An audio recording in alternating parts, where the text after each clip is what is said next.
Trucks are rolling here at Las Vegas Motor Speedway as we're getting ready for the Smiths 350, 146 laps around this mile-and-a-half track.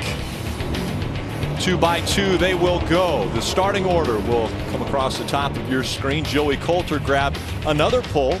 He's done fairly well this year in qualifying. Wants to also get to victory lane again. Already done it one time. We're riding along with a few different drivers. Talk us through it, guys. This is James Busher, guys. How competitive is our truck series? Phil, you talked about James winning 4 of the 7 races on the mile-and-a-half tracks. He qualified 15th. Can he race his way to the front from that starting spot? We'll see. We're going to ride along in the Great Clip Chevy. One of the guys he's going to have to pass is that 7 of Parker Kligerman. We talked earlier, 5 second-place finishes for this young man. Hasn't got to victory lane yet. It could be tonight. He will start from the 14th position in his Red Horse Racing Toyota. Let's hop on board with Justin Lofton from the 8th spot. Guys, I love this sponsor. It's Imperial Valley full plate Chevy that he's driving. Imperial Valley is the Southern California community in which Justin lives. That community, their agriculture is their basis of their economy. And there's 80 guests of Justin and his team here that are all chipping in a little bit to sponsor this truck. If it goes well, he might have a full plate sponsor for next year as well. That's awesome. We're also going to ride along in the 32 truck of Miguel Paludo. His best finish of the year came last week. He finished 8th, and he's moved up into the top 10 in points in 9th. He will start, Miguel Paludo will start his Duraline Toyota from inside the top 10 in 7th. Let's hop on board with Ty Dillon, my championship pick. He's on a roll, too. Remember at Bristol, he ran out of gas, finished outside the top 20 for the only time in his career. Since then, finishes of 1, 2, 3. The team's on a roll. This kid's doing a great job behind the wheel of that RCR Brass Pro Tracker Boat Chevy. Ray.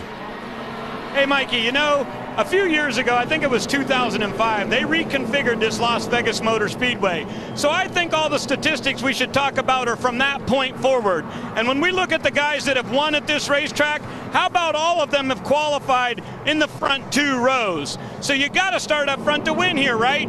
Well, tonight I think that statistic goes out the window. And here is why. I really believe that Todd Bodine has an excellent truck tonight, and the 11 will roll off in the 10th position. And right behind him is Johnny Sauter. Both of these guys have been very, very good on mile-and-a-half racetracks. Sauter's a former winner here, and I think the statistic of all the winners coming from the top 3 starting positions will go out the window tonight in Las Vegas. Hermie? Well, Ray, it's always fun to watch fresh faces get opportunities here in NASCAR. Even more fun when they take advantage of it. 2 drivers to watch tonight. Grant Enfinger, a not as well-known name, but in a big-time truck tonight. He makes his 6th career start, and he does it tonight for Brett Keselowski Racing. His best career finish is 12th. He plans on making that a better performance tonight in the 29 truck. Another driver, David Mayhew. He turned some heads in years past driving for Kevin Harvick. Tonight, he's behind the wheel of the number 18 for Kyle Busch Motorsports. He is the 11th driver to compete for KBM. This is his 11th career start. Let's see if we can talk with the 18. Thank you, Hermie. Hey, David Mayhew. It's Mike Waltrip up in the speed booth. You got a good starting spot there. How you feeling, brother? I'm feeling good. The Dollar General Toyota's been great all weekend. Eric and the guys have been made some good calls, and just here to learn from them. They got a great team and see what we can do at the finish here. Well, I've watched you race all over the West Coast. Tell everybody that I know that you're just a fast driver, do a great job behind the wheel. Is it intimidating being on this big mile-and-a-half, or are you feeling good about it? No, the thing was driving really good yesterday, so these first couple laps, I just want to get single file, get some laps logged, and go at it after that. So just really looking forward to it. Can't thank those guys enough for the opportunity. All right, brother, it's good to see you. Have a fun race. Your car owner, your truck owner there, Kyle Busch, is twittering a little bit. We'll let you know what he's got to say, man. Thank you. Kyle Busch has been tweeting, as a matter of fact, talking a little bit about this race. The owner of the 18 truck, he finished 2nd in Atlanta earlier this year. And he says, good luck out there, guys. I'll be watching. As David Mayhew signing autographs, some of the kids here in the garage area. Man, it's a great crowd too, Rick. Yeah, and there's a lot of energy down in the Neon Garage. A lot of fans walking around, getting to talk to the truck drivers, the guys that race these things, getting to actually look at the trucks. And I just love the atmosphere tonight. A lot of excitement, a lot of energy. And this track, like we said in our opening, it's really fast and it's going to be really competitive down in the turns. You know, this is an exciting town. And when you couple that with a little bit of a race here, just a little bit north of town, man, that's good stuff. Now we've got a guy like James Buescher coming off a win at Kentucky. He's won 4 races on mile-and-a-half tracks, but he starts back in 15th at a track where you normally have to start in the top 5 to get to victory lane. Does that count him out? I 100% agree with Ray Dunlop. I don't care where you're starting tonight, and it's because of good trucks in the back, like James Buescher, like Jason White you see on the outside. There's Parker Kligerman. He's been really fast. Nelson Piquet was right there as well in that same view. There's a lot of room to pass here, a lot of room to operate. And it's amazing down in the garage area. I talked to a bunch of different crew chiefs. They all think they have good trucks for tonight. Again, up front, we have the 22 of Joey Coulter grabbing the pole. Timothy Peters will start on his outside as they get ready for, or inside as they get ready for the green flag to fly. Right now they're staring into the sun. It's going to continue to go down here at Vegas, and the lights will come on here in a city known for lights. Side by side, coming to the green flag. We're underway in Las Vegas. Already, Ty Dillon looks to make it 3 wide as they go to turn number 1. Johnny Sauter did make it 3 wide on the inside in that Sealmaster Toyota. And that's one of those deals where David Mayhew, he didn't want to look too overzealous at the beginning of the race, so he stayed in line. What happens? Somebody puts him 3 wide. So you either go and do it or you get it done to here in the Truck Series. Still side by side for the lead. Timothy Peters on the bottom of the racetrack. Joey Coulter falling back just a bit as they go through 3 and 4. Oh, he got and sideways goes the 11 of Bodine. Bodine around, coming out of turn 4. Just as they were coming to the the start-finish line, the checkered line across the start-finish of this racetrack, the 11 of Todd Bodine slides sideways coming out of 4. You know, I was watching them getting in turn number 3, and it looked like he was racing with his teammate, Parker Kligerman, and I'm not sure if there was any contact or not. It doesn't appear to have any contact to that Toyota Care Toyota, but a wild ride early for Todd Bodine, Ray. And Phil, as he was going by me here on pit road, I noticed the left front tire was flat on that Toyota Care Tundra, so he's going to be coming to pit road immediately. Hopefully it does not come apart and shred the fenders, but left front tire is down. Man, that team has had a lot of trouble here as of late. You could see David Mayhew up in front there sliding up the track as well. We talked about how tough these turns are when you get all the trucks in a pack. Todd just loses control of his truck, it looks like to me. Yeah, he had Parker behind him, but there was at least 2 or 3 feet in between. No contact there from his teammate. And you know, this is something that we've seen Todd struggle with lately. You can just see the thing start to bobble and boom, it's around on him. Boy, it didn't get far out of shape at all before it finally went.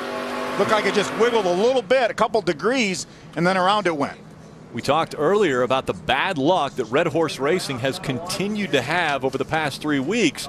And here on lap number 1, Todd Bodine goes sideways. I wouldn't call that luck right there. That's just hard racing on the first or second lap of the race, not really knowing what your truck's got up underneath you, and the thing gets away from you. You can't blame that on luck. He's lucky. He's lucky he didn't get crashed. Had no idea the truck was going to be that loose down there. Obviously hadn't even got up to temperatures yet. Air pressures hadn't built up yet. Got over in turn 3 and 4, just too loose. How tough is it to negotiate around a mile-and-a-half track? Well, that's a 2-time champion that just had troubles getting through turn 4. Right. Well, they're going to put tires on this thing, Rick, and Todd also said to his crew chief, Rick Gay, go ahead and tighten it up a little bit. You see the wrench is in the back. They're going to go down 2 rounds on the track bar. That should give them a little more security through the corner. They're going to hang 4 tires. They'll put Sunoco fuel in this thing, and Todd Bodine will be away. But again, it was definitely a left front tire that was down, so not sure if that was the complete problem or just the truck was totally loose also.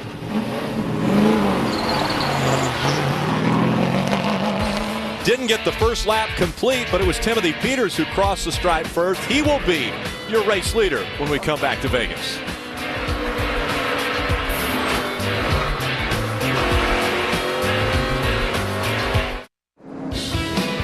Welcome back to Smith's 350. About a lap in, we have a caution flag come out. Todd Bodine slides out of turn 4. Well, Michael talked about when you have a challenging racetrack like this, we're going to see some cautions. I don't think you thought it was going to be in the first lap, did you? I'm not surprised. I mean, you can watch David Mayhew up in the second row. He started in that 3rd spot. He got down to turn 3 and totally got loose and slid up the hill. Luckily didn't get into anyone. And then we saw Todd Bodine spin around as well. You know, a great job by the rest of the field because Todd Bodine was 10th. And he goes sideways pretty much in front of the field. Take a look. Sunshine. Yeah, wow. That's what they have to look at when they come out of turn 4. And then you had a bunch of smoke and a spinning truck. These guys, their attention is set now. They're ready to go. Timothy Peters, Joey Coulter back in the gas, green flag back in the air. I think you also want to make a note, Phil, that Peters was able to take the bottom of the racetrack on the original start and get the lead, and now he's taking it again and looks like he's going to lead off turn 1. Later in the race, as these guys start to jockeying for positions late and trying to win this race, where you restart might be key. And the thing is, a lot of these guys can run wide open, at least for a few laps, as we see David Mayhew make it 3 wide, trying to get by Matt Crafton. Mayhew on the bottom of the racetrack, riding along with Justin Lofton in the 6 truck. Good side-by-side battle right in front of Justin. Matt Crafton, the 88, Brendan Gaughan in the 2. Another spin. Sideways once again, this time Travis Pastrana in the 88 goes around.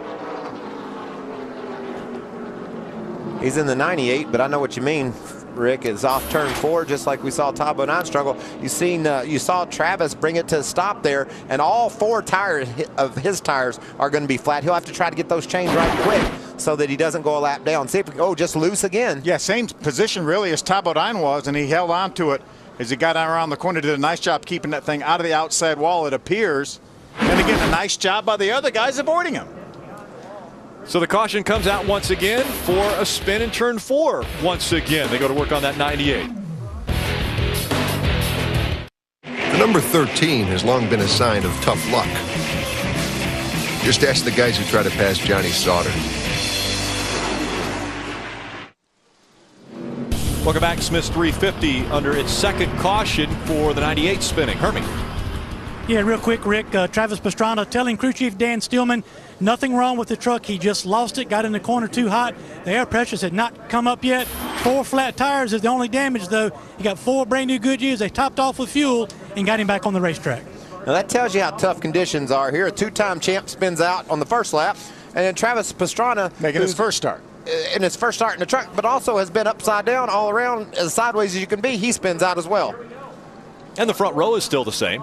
Timothy Peters on the inside, Joey Coulter on the outside. Timothy Peters scored your race leader, and green flag back in the air. Man, I like the way Peters has taken off. Again, a great jump. Was able to pull ahead of Coulter, and that makes turn 1 much more friendly when you get there. You don't have someone on your outside. In fact, he was able to clear, and he was able to move up the racetrack as they entered turn 1 to get a good angle through the center. But David Mayhew's trying to race alongside Ty Dillon in the 3 truck. You see Matt Crafton making it 3 wide. A lot of the guys in the garage area told us we see some great racing here, that the draft is really big here. Joey Coulter looked to the inside there, trying to maybe take the lead away from Timothy Peters, but wasn't able to make that pass. He drops back in a battle for 2nd. And I bet these guys are hoping that sunset soon, because these trucks are out of control. There's loose trucks all over the place. And now it's Matt Crafton charging to the front as he's racing on the inside of the 3 for 2nd. Nice run through the center of the corner on the outside for Ty Dillon, able to clear Matt Crafton, bring a couple of his friends with him. Joey Coulter tucks back into 3rd. Right behind him, David Mayhew in the 18 running 4th on the inside of the track. That 88 of Matt Crafton running in the 5th spot. How good have we got it to watch these boys battle each other in these trucks? Man, from the time they throw the green flag on lap 1, it's wide open, and I love it. 2 and 3 wide, jockeying for position. There's Parker Kligerman making his way up through the field. The guy that's won 4 races on these 1.5-mile tracks. James Busher just behind him. And look, they're in the middle of the pack. Middle of the pack, trying to make their way up to the front as they rocket down Nellis Speedway. And they are making their way towards the front. They started 14th and 15th. Now they're up to 10th and 12th. I like that straightaway on the back. A lot of people were talking about that truck of Miguel Paludo, too, as during practice, one of the trucks that were more solid. And you can see Busher's not able to do anything with them. There comes Nelson Piquet Jr. right up behind his teammate. A lot of experience on top of that pit box for Miguel Paludo. Jeff Hensley, who won this race last year with Ron Hornaday, is Miguel Paludo's crew chief. Turns 1 and 2 already in the shade. The sun has already gotten behind the grandstands, and as well as the track is at enough of an angle where it's not going to be in the sun anymore. But 3 and 4 still heavily in the sun. And it's no coincidence that the spins were down in turn 3 and 4 too. That sun makes it slicker. These trucks have to be set up really free in order to be able to run a long run competitively, and that gets you in trouble, especially in the sun of turns 3 and 4. Speaking of competitive, we still have a great battle for second right now. Timothy Peters racing for position, but right now it's Joey Coulter on the inside and Ty Dillon on the outside, as Timothy Peters has about a 3 truck length lead over Joey Coulter, who has now moved out in front of that 3. Yeah, I like the way that 22 truck looks. And Phil, you talked earlier about how people in the garage area talked about this truck as well. The fact that he can just mow around the bottom and clear Dillon. And now look, goes to the outside. Is he going to take the lead? He's going to challenge Timothy Peters. Timothy's going to pull up and block that advance. And the 3 look to the inside of that 17. And caution's on the speedway. Once again, the caution comes out. This time the 65 goes around into the grass. That's Chris Lafferty. Had a problem exiting turn number 4. Not sure Chris hit anything either. We've had 3 spins and nobody's hit a thing. You know, you talk about bad luck. That's all good luck. That's good luck. Let's spin and not hit anything. He was running in the 26th spot when his truck came around on him. That Chevy spun off turn 4. Chris must have kept the tires spinning though, because unlike Pastrana, none of his tires are flat. See, right at the exit of turn number 4, just got sideways and drove her down into the grass there. Did a nice job not hitting anything. Guys, we talk about Todd Bodine, who caused her first caution spinning. He's already moved up to the 16th position. And this caution will be a good break for Todd. Let him regroup, gain some more track position, get a little closer to the leader, and go at it one more time. As quickly as I was mentioning the sun beating down on turns 3 and 4, it is about gone. It is about gone behind the mountains here, just outside of Las Vegas. The caution has come out once again for the 3rd time now. This time it was Chris Lafferty coming off of turn number 4. How about the start Denny Hamlin is having? Got the win last week, already up to the 3rd spot, just 7 points back in that championship run. Jimmie Johnson's won 5 of these championships. Never has he gone second in the first 2 races, so he's off to a pretty solid start.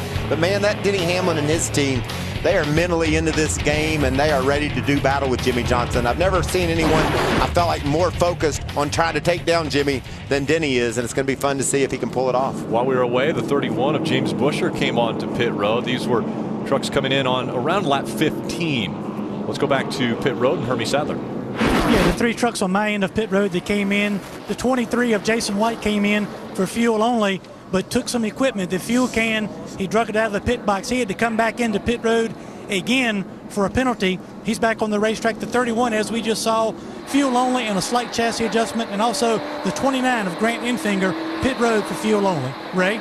For me, down on my end, I was keeping an eye on Todd Bodine. He came back pit road, got fuel on lap 15, but more importantly, they added a couple of sweeps to the left front shock. Todd said that his splitter was dragging the racetrack, so they've worked on that thing.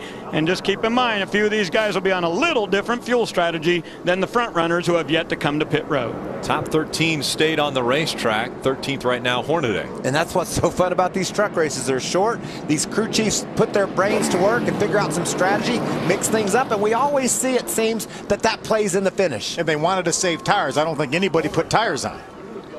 Side by side, once again 2 by 2 as they come out of turn number 4. Timothy Peters, Joey Coulter making up row number 1. Peters is your race leader on the inside. He gets back into the gas. We're back underway at Vegas. Timothy has been amazing on these starts. He's had 3 of them. Now he's going to clear one more time, and that's just really difficult to be down on the bottom of the racetrack and beat those guys to turn 1. He's done it every time. Can Coulter pull to the outside? I think he's got a nose up beside him. He does have position on him. Now they're 3 wide. I told you it was hard to do that. Ty Dillon racing to the bottom of the racetrack, trying to take that spot away, but it's Joey Coulter who grabs the lead now as they go through 3 and 4. David Mayhew working to the outside of that 17 of Timothy Peters. They know we still have 120 laps to go, right? Well, you would think they would. You know, I was talking. Look at that. Looks like Talladega. I was talking to Rick Wren, who's the general manager for the 18 of Kyle Busch Motorsports that David Mayhew's driving. He said, I told David Mayhew, get this thing comfortable. He said, but make sure that you have it where you can work the outside. The outside, I think, is late in the race is going to be the place to be. And we talked about the progressive banking and the fact that there's a little bit more bank up top and you get a little bit more grip up there. When the sun goes down, you might see some of those guys head that way. But what I love most about it, Phil, if your truck isn't working well on the bottom, you got some options. You can move around and try to get some better grip. Got a problem for Ron Hornaday. The 9 truck looked like he started smoking as he exited turn number 4. Dropped down to the apron. There he is right there. Bad deal for Ron Hornaday. New sponsor on the side of that truck, Smoky Mountain. Herbal Snuff. Herbal Snuff came on board, and Ron's just wrecked last week and having trouble again here, so it's a shame for that new team. He was running in the 13th spot, solid run so far. Not a great qualifying effort, but he had moved up, and then to have problems early is really sad for that team. Well, the beginning of the show might not have been good luck for Ron Hornaday or Todd Bodine. As they were looking for luck, neither has found it here at Vegas early in this race. Yeah, I think at least Todd Bodine still has a shot. I believe Ron Hornaday's situation could be terminal. 7 of Parker Kligerman working to the inside, and now tucks in behind the 13 of Johnny Sauter. There's Vegas native Brendan Gaughan. Look at that dive he makes down into turn 3. Parker Kligerman cut to the bottom of the track, but Brendan was determined to clear Cale Gale. Was able to get by Gale and almost ran into the back of Kligerman. We know if the outside's going to work, we know Brendan's going to be up there.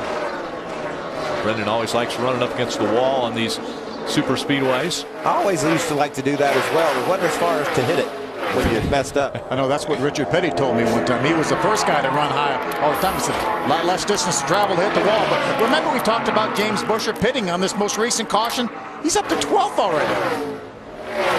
James Busher, of the guys who came onto pit road, has moved up the best. Currently running in that 12th spot, as you mentioned. Todd Bodine following behind, running in 13th right now. Brendan's trying to take a peek to the inside of Parker Kligerman. No room there that time. Now he's going to drive up beside of Parker as they exit turn 2. Making that low line work. A little bobble there for Brendan Gaughan. Has to check up just a bit. Will slide back in behind that 7 of Parker Kligerman. Out in front, Joey Coulter has about a 6/10 of a second lead over Ty Dillon. Timothy Peters, David Mayhew, and Matt Crafton, your top 5. You can tell Gaughan is just itching to get to the inside of Kligerman. He's able to hold the truck down a little bit lower off turn 4. Looked like was going to make a run on Parker, but just couldn't quite get there. Now Brendan will go to the high side. Talked about multiple grooves and guys trying to figure out where they can go to make their trucks work better. That's what Brendan Gaughan's doing right now. He's learning a heck of a lot. He tried to pinch it down low off turn 4. It didn't work. So he went to the high side in turn 1 and 2. And look, Phil, he lost more ground in turns 1 and 2 than he did in 3 and 4. And these guys are running some fast times. That last lap Joey Coulter ran was only 0.3 of a second off his pole run from last night. And remember, qualifying didn't start till 8:30 local time last night. So it was a lot cooler and a lot later than it is right now. About a 2nd and a 10th, the gap between 7th and 8th. Justin Lofton running 7th. Johnny Sauter is in 8th. So we're starting to see them stack up behind this 13 of Johnny Sauter, at least Parker Kligerman, the 2 of Brendan Gaughan, both of them running just behind this 13. But that big gap normally means that they're holding up the guys behind him. And I just love the job that this kid's doing. Parker has really done an amazing job coming to a new team and just putting the thing up front. We saw him on the pole. We've seen him run up front and lead laps. Could have won a couple of races, and it's just been fun to watch his progression. And look, he's going to try to get to the inside of Sauter. He's going to try to progress one more spot right here. He's got Norm Benning right in the middle of the racetrack. Norm's going to give both of those guys room to get by on the outside. Side by side for position. Sauter and Kligerman racing for that 8th position, and Kligerman takes it away from Sauter. He just drove it down hard into the corner and cleared Johnny by the time they got to the center of the corner. Kligerman finished 2nd at Kentucky last week, and at Iowa, you know, he had one of the fastest trucks. He was 23rd there because he spun out and had a flat tire. The finishes before that, 5, 7, 4, 2, 4. He's on it right now. You know, we talked about Todd Bodine and the march he was making up to the front, made it all the way up to 12th. Well, just a couple laps ago, this is riding along with James Busher. Whoa. And just in front, gets into the wall. So Todd Bodine slides up the racetrack and into the wall. Bad luck continues. It's been a pretty eventful start of the race for Todd Bodine, that's for sure. That was loose. That wasn't luck. That was loose. He just got sideways off turn 4 and ran out of room. I was talking to Todd's crew chief, Rick Gay, earlier in the garage area, and he said this is the first truck that they bought their center section from Kyle Busch Motorsports, and they built a front snout and a rear clip, put all the sheet metal in it. Their first truck, they've actually done pretty much most of it themselves. Right now, Joey Coulter still with a 6/10 of a second lead over Ty Dillon. Oh, hard into the wall, the 65.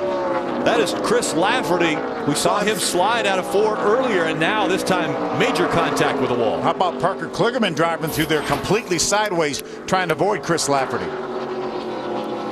Wow. He needs to leave that baby sitting there. That's oil running out of it, or water at least, and probably oil. He'll blow the motor up if he drives it around. Safety crew gets to him.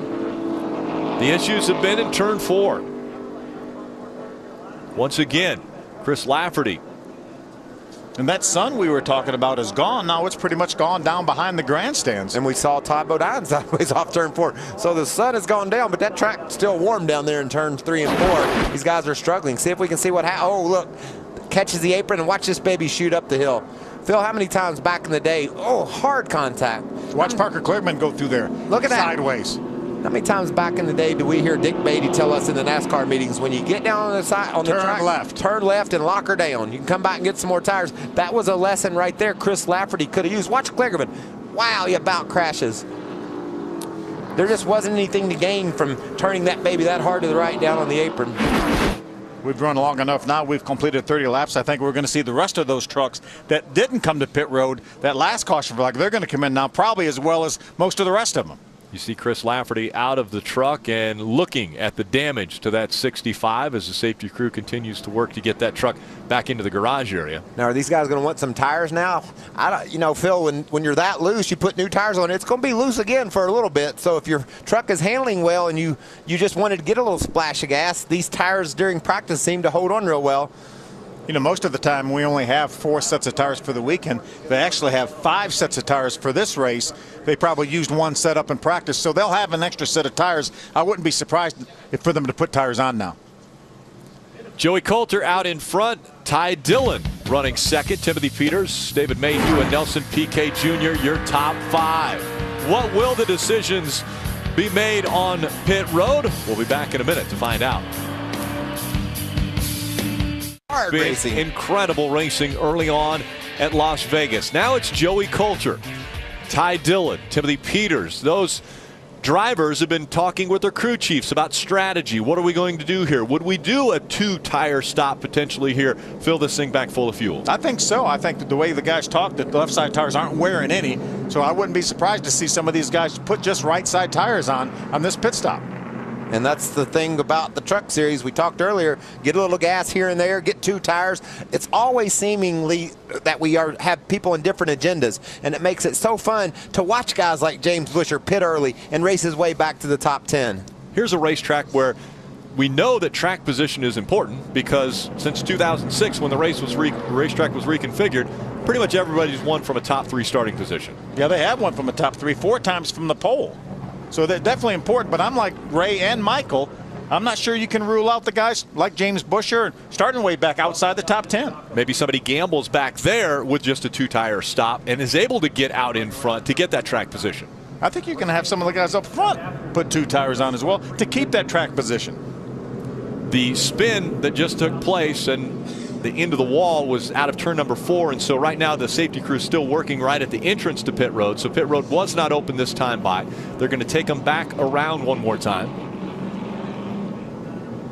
But as you mentioned, we've already completed 32 laps of the 146. So this is a perfect opportunity for them to come onto pit road, make any adjustments potentially that the drivers have been talking about, but also either a 2-tire or 4-tire stop. Yeah, I think we're going to see a mixture of both. And some of the guys that pitted early, Todd Bodine more than likely will not put another set of tires on, even though he spun out and bounced off the wall already. What's next? Well, welcome back. Chris Lafferty was checked and released from the infield care center, and while we were away, the field came to pit road, led by that 22 of Joey Coulter. A little bit of everything happened. 2 tires, 4 tires. I believe our leaders of the race now, Parker Kligerman got out first. James Busher right behind him. John West Townley. I'm thinking maybe no tires on some of those trucks. And again, that 09 truck of John West Townley has surfaced near the front of the pack. His crew's done a nice job lately of getting him that track position, and he's been doing really well at holding on to that track position when he gets it. Top 10 last week at Kentucky. Nice job by John West and his crew. We watched the 3 of Ty Dillon come onto pit road and change 4 tires this time by. Let's go back to pit road and Herbie Sadler. Well, Nelson Piquet Jr. has started 13th. He's worked his way up to 5th on the racetrack. They came in, no adjustments, 2 right side tires, and Chris Carrier, the crew chief, kept talking about make sure we get it full of fuel. So They filled him up with Sunoco fuel, sitting back on the racetrack. Ray? Hermie, down at my end, the front three runners in this race prior to the pit stops all went with 4 tires. Ty Dillon and his number 3 truck was a little bit tight, but they don't want to free this up until the weather changes a bit. They have a feeling that this track is going to cool off a lot, so the next adjustment, they'll go freer. As we go to the 17, Timothy Peters, he went with 4 tires and just a little bit of an air pressure adjustment on the right side.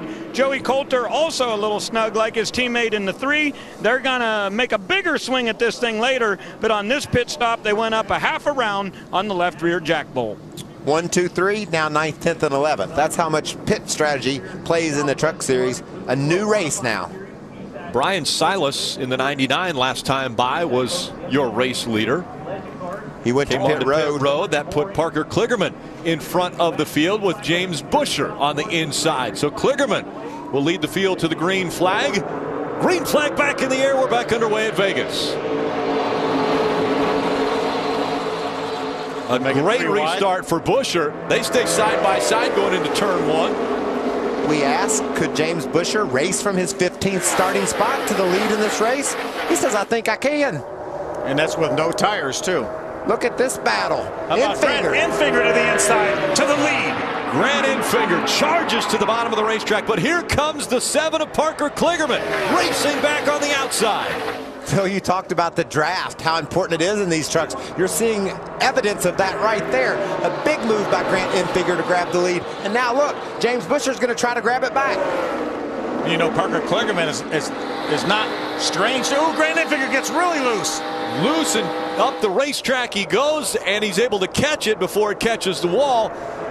So we saw 31 of James Buescher check up a bit too, seeing that 29 slide up the track. How about John West making it 3 wide? I'm telling you, the crew chiefs talked about how important the draft was, and man, are we seeing it now. What about Grant Enfinger? Life was good going into turn 3. Had the lead. Goes into turn 1. About crashes. Watch how loose this baby gets on him. He's just really fortunate. Sideways right there. When he corrects it, there wasn't anyone on the outside of him. So he was able not to crash. But as soon as you slip here, with all the draft that we talked about, it looks like Talladega, like I said earlier. As soon as you slip, 4, 5, 6, 8 trucks are going to go by you. Parker Kligerman out in front. Cale Gale has moved up to the 2nd spot. John West Townley, Nelson Piquet Jr., and James Buescher top 5. And what I'm seeing is the guys that changed 4 tires are not just driving by everybody, making it easy. Now they may work their way, as we watch Ty Dillon now in that race with Grant Enfinger and Miguel Paludo. He may emerge and get by these guys, but they're not just driving there like it's nothing to it. No, we heard the crews talking down in the garage area how the left side tires don't wear, so you know that's going to give you a chance to make some of those kind of decisions. But how would you like to be racing for a championship, Phil? Like Ty Dillon is, like James Buescher is, and have to deal with all this traffic and all these decisions every lap these cats have to make in order not to crash. I mean, this is crazy racing. That truck for Grant Enfinger continues to be loose that time. Look at David Mayhew. He's peeking to the bottom of Timothy Peters. I also saw Mayhew slipping and sliding early in the race. His truck's not sticking exactly like he hopes it does. I bet you a bunch of these guys will be glad when it cools down, and then they just hope that means a tighter truck. How about the turns of fortune for Grant Enfinger? Was out in front looking dominant. He pulled out in front, was able to clear Parker Kligerman in the 7 for the lead. Gets a little bit loose. Next thing you know, he's back there fighting for 10th position right now. As we see him racing side by side with Mayhew, what I started to say was Parker Kligerman is used to racing with Grant Enfinger. They had a lot of good battles in the ARCA series, and about that time Grant got loose and Parker hasn't seen him since. They raced on the dirt in the ARCA series, and it looked like they were racing on dirt here, as sideways as they've been. Look at David Mayhew just trying his best to clear Enfinger, but nothing's happening. This is the bobble by the 9. Once again, as he was trying to hang on to that, Ty Dillon goes to the high side, able to clear it. You know, Phil, as a former driver, you go down to the corner, the thing gets sideways on you. You go to the next corner, it's kind of hard to drive it back down in there. And I think that was evident there by what what Grant Enfinger did when he got to 3 and 4. He drove down in there, it wiggled a little bit. He said, y'all can have this. I don't want any of this. And he's smart enough to know that probably it's not going to fix itself. They need to get back in, make another adjustment on that truck. Great run early on here for Cale Gale in that 33 Ream Chevrolet for Eddie Sharp, up to 2nd right now. Has the 2nd spot. Nelson Piquet Jr. tucks in behind him in 3rd. Joey Coulter's dropped back to 4th. John West Townley is 5th. You know, I was talking to Jerry Baxter and Ray and the boys. I just love that team atmosphere. They really believe in Cale Gill. They think they can win races in the Truck Series, and it shows with the way they've just constantly gotten better. They're really confident in their driver. Jerry Baxter is an experienced winning crew chief in the Nationwide Series. I think this team is going to do something these last 6 races. Herbie, what are you hearing out of the 31 team? Well, they got 2 drivers, Rick, to give an update. The 31, James Busher, currently 6th position. He got no tires on that pit stop, just trying to get some track position. Also, the 09, John West Townley, currently running 5th. They got no tires as well, but that was dictated by a slow pit stop on the previous stop. Lost all their track position, and they did fuel only to try to get some of that back, Rick. That's a great illustration. We have James Busher, no tires, racing with the 3 truck, and they got 4 tires. And right now, that 3 looking to the inside of James Busher, trying to take that spot away. Those 2 racing for the 6th spot as the battle for 2nd continues. Nelson Piquet Jr. looking to the inside of Cale Gill for that position.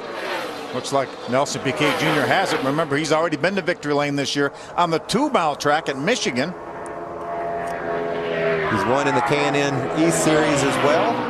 Won at Bristol, won in the Nationwide Series on the road course. He's having a pretty solid year. Yes, he is. Whatever he gets in, he seems to be able to get to victory lane. But I know this Truck Series is important to Nelson. Talking to him the other day, and he said, we just want to prove that week in and week out, we can run for a championship. Haven't really been able to do that on a consistent basis this year. Would love to start to finish the season strong, and certainly tonight he's off to a good start for that. There's the 29 of Grant Enfinger, holds down the 10th spot. Matt Crafton, the 88 Menards Toyota, going after him. That's my fantasy pick. I like Matt on these big tracks. He's got a strong truck. He's going to move past Enfinger, it looks like. That'll move him up to the 9th spot. And Phil, the last 4 times out, Matt Crafton has finished 9th. He wants to get unhooked on that 9th. I don't want to jinx it or anything, but we've gone 13 laps since the caution has flown here. This is a long green flag run for us. You had to say it, didn't you? Parker Kligerman back out in front. Can he finish the deal tonight in Vegas? 5 times before he's finished 2nd in the Camping World Trucks. 51 laps complete, and this is not expected. The 17 of Timothy Peters on pit road. He was just on pit road on lap 33. What's going on, Ray? I just came on the radio and said, real bad vibration, feel like I've got a tire going down. So they're going to put right side tires on for sure. They've got gasoline in it. It'll be a 4-tire stop. That way they don't have to guess that it's right side only. 4 tires going on Peter's truck, and that was at lap 52. Tough break for Timothy Peters, but if the caution were to come out, and you know, he got a chance of getting a lucky dog. There's a long way to go in this race. Let's see if he has a little bit of trouble getting to pit road. Down on the white line as low as he can get. Oh, that's just the splitter there, the front of the nose dragging on the apron of the racetrack. So that didn't hurt anything, but a shaky tire here at these type of speeds. We talked about average speeds over 175 miles an hour. Heck, you want to make sure you don't chance it. And look at this. You talked earlier about whether 2 tires or 4 tires were the deal. Ty Dillon just truck after truck, picking them off and making his way to the front. He's up to the 3rd spot. Ty Dillon, your points leader. Timothy Peters coming into this race 3rd in the points standings, but he has continued to fall back. Well, now he lost a lap, because if you are going to come onto pit road under green flag conditions, you're going to lose a lap here. And he's lost 51 points over the last 3 races to our point leader, Ty Dillon. 51 points. Right now he came into this race 3rd in points. That's the lowest position he's had the entire year in the points. Ty Dillon's moved up to the 4th spot. Cale Gill just behind him. It's Parker Kligerman, Nelson Piquet Jr. 1 and 2. Here's a good battle for position. Enfinger on the outside of Justin Lofton. Another situation where these guys raced together in the ARCA Racing Series. Justin was our 2009 champion in the series. Enfinger again had his hands full once the green flag dropped earlier. Was able to get out front, ran 1 lap where he was in front of the field, but then dropped back. Looked like a loose truck, hard to handle, and now he's fallen all the way back to the 12th spot. Another truck we talked about being loose early in the going, and that's David Mayhew. He's driven up on the back of these 2 that were battling side by side. Mayhew looks like anytime he gets on the inside of another truck, he's not very good either. So The weather's changing, the track temperatures are cooling down, and these crew chiefs are going to have to start making some pretty serious adjustments if they want to get trucks that can get up there and run with Parker Kligerman and Nelson Piquet. Those two have taken this long green flag run, for us a long green flag run, and taken advantage of it. One lap down, Timothy Peters running in the 21st position, right?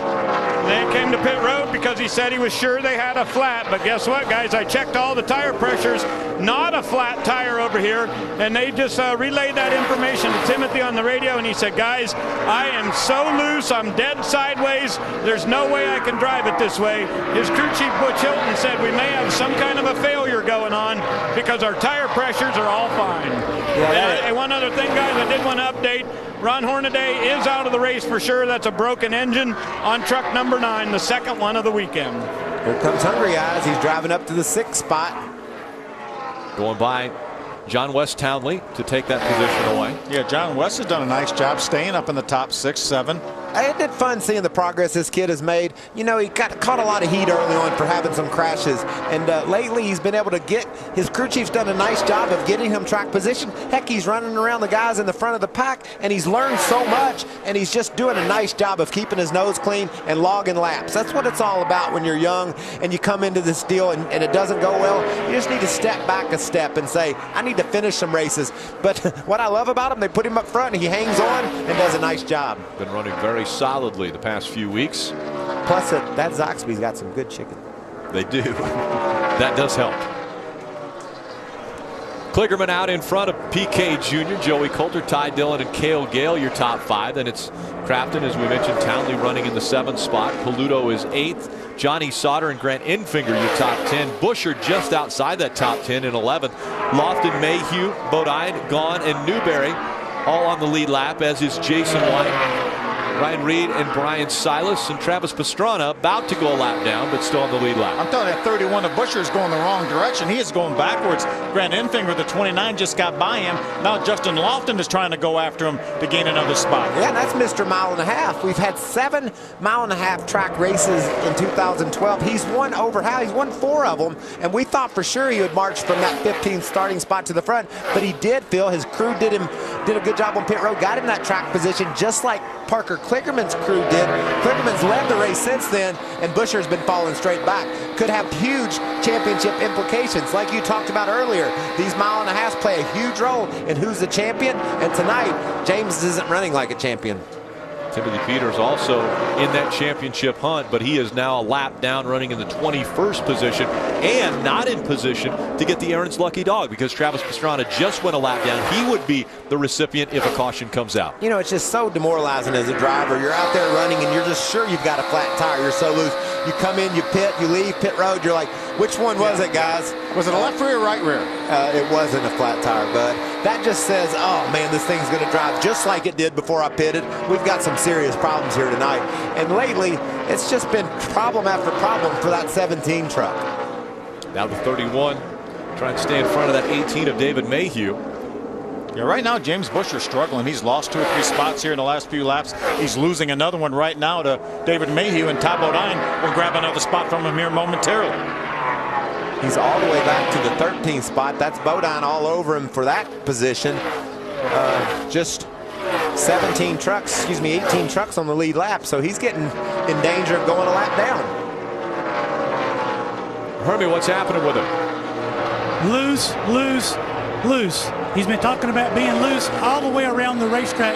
Crew Chief Mike Shelton said, hey, a lot of drivers are complaining about being loose. Yours is just worse than most. They've asked him to hang on to it till they get back to pit road. I love that Michael Shelton's trying to pump him up a little bit, say, hey, a lot of people are talking about loose, and right now that's not much consolation to James Busher. But you know, let's just make a note right here and say this is how you race for a championship. We've seen Ty Dillon and that team, his truck not be handling well early in the going. They've adjusted and worked on it. He's rallied and got a good finish out of it. If you're going to win a championship like that Richard Childress Racing team is used to winning with their young driver Ty Dillon, then James Busher and his team are going to have to make the most out of tonight. Sure, they're loose. They got to get to pit road and fix it. Remember one time they changed a carburetor and got to victory lane in a mile and a half. Parker Kligerman out in front by over 2 seconds. We're going on 33 laps of green flag racing here at Las Vegas Motor Speedway. Welcome back. Parker Kligerman still out in front, just under 2 seconds the gap now, and he makes the hard left turn onto pit road. Looks like this might be a little early for him to be on pit road. Hermie. Well, Rick, he's going so fast, he's burning a lot of fuel on the racetrack consistently. The fastest truck on the track out front with that clean air. Chad Kendrick brings the crew over the wall. It'll be 4 tires for Kligerman, Sunoco fuel, and no adjustments for the 7 truck. You know, guys, he pitted on lap number 33. We hadn't gone 40 laps yet. We know these guys can go, you know, anywhere from 53 to 57. It makes you wonder if they got it full on lap 33 because they were really fast getting that track position and got them up front, drove away from the field, but had to come in early. They may have only plugged 1 cannon on that first pit stop, and that wasn't enough to fill it up with fuel. We questioned a little bit this team's strategy when we were in Iowa with their pitting, and it wound up biting them there. And not pitting was the other issue that they didn't come to pit road when they probably should have. The strategy wasn't right there. This time it looked like, oh, can we cut him off? Okay. Justin said, I'm going to pull up in front of you, Miguel. Please give me room. And you know, that's a decision a driver has to make pretty much every lap in a race. If you're going to pass somebody, you have 2 choices. You can either clear them or Too fast entering pit road under green. Going to have to serve a penalty right here. And that might do it once again for Parker Kligerman. Looked like he had one of the dominant trucks at the racetrack, and now having to serve a penalty on pit road, he'll go 2 laps down. Yeah, he was able to run the fastest laps of anybody on the racetrack without changing tires on that pit stop on lap 33. So the long trip down pit road for the 7 of Parker Kligerman out in front now. It's that 30 of Nelson Piquet Jr. He has a 1.4 second lead over Joey Coulter. I was up on top of the hauler watching practice earlier with a 30 of Nelson Piquet Jr.'s crew chief. This is Parker coming in the first time. You see, he was skidding his tires, and you'll see a lot of the guys on Sunday during the Cup races. They'll come into that first pit box too hot, sliding their tires, but they keep slowing down, slowing down, slowing down. You just have to have your average speed during that section not be more than the NASCAR mandated rule. And so it's an average. So you try to get her stopped, and then you speed back up. Parker slid through there. Didn't look like he took it all the way down. Obviously too fast. And the speed line is yellow line to yellow line. What I started to say, oh, caution flag is on the racetrack. That's the worst thing that Parker Kligerman could have seen. Now he's a couple of laps down. He's not. He can probably do a wave around, get one of them back, and then be in position later on and get a lucky dog or another wave around or something. It's cool seeing Nelson Piquet Jr. Just talking to him, and he said, I just got to run up front more consistently. Heck, he's doing it tonight. When I was on the top of the truck, he was making a practice run. When he started to come in off the racetrack, Chris Carrier's crew chief said, remember now, practice getting to pit road. Very important lesson. Extremely important. That Nelson Piquet Jr. was learning during practice, and Parker Kligerman got hit for it on his pit stop. You know, I love Parker's enthusiasm of getting to pit road. You know, rookies give up too much time sometimes trying to make a green flag pit stop. There's your Aaron's lucky dog. We saw Brian Salas lead a lap earlier in the race, and now he's able to get a lap back from Aaron's because of the lucky dog. But Kligerman gave it all. He just didn't react properly when he came across that line too fast. It wouldn't matter if he was running 55, Rick, when he went across the first yellow line. He just needed to slow down to 35 so that the average in that segment would only be 45. And they really give you 5 miles an hour, so they will give you up to 50 miles an hour. 50.1, you're busted. Right. And 45 is, or 50, 45 is the rule. They give you 50, so these teams treat it as 50 is the rule. 50 is the rule to them. We talked about the pit window being anywhere from 53 to 57 laps. We haven't gone that far since the last time they were on pit road, but they've gone definitely over a fuel run, at least half a fuel run. So they're making their way onto pit road, all following the 30 of Nelson Piquet Jr. Hermie. Yeah, the 30 truck on pit road. Remember, he got 2 tires last time on pit road. This time it will be a 4-tire adjustment. Chris Carrier had originally talked about a wedge adjustment, but so far, well, there we see it right there. A little bit of a wedge adjustment, a little bit tight for the 30 truck. Ray? You see the Bass Pro Shop Chevrolet is in the bottom of your screen. He is in the middle of the pit road. They're going with 4 tires. He said he'd like it to be just a little bit freer later in the run. In the middle of the screen in pit stall number 1, there's Joey Coulter. They're going to go a half down on the left rear, which is just wiping out the adjustment they made earlier. Coulter's going to follow the 3 off pit road. The 30 will be out third. Nice pit work by the RCR guys again, getting their 2 trucks in first, get out first and second. Ty Dillon will now have that clean air, be on the front row with his teammate. Remember, guys, we've completed 77 laps. We're past halfway. 146 laps make up the distance here. So the fifth caution has come out. They've run 17 caution laps here at Las Vegas. We've completed 77 of the 146. Only 69 laps to go. Who will get to victory lane? Stay with us.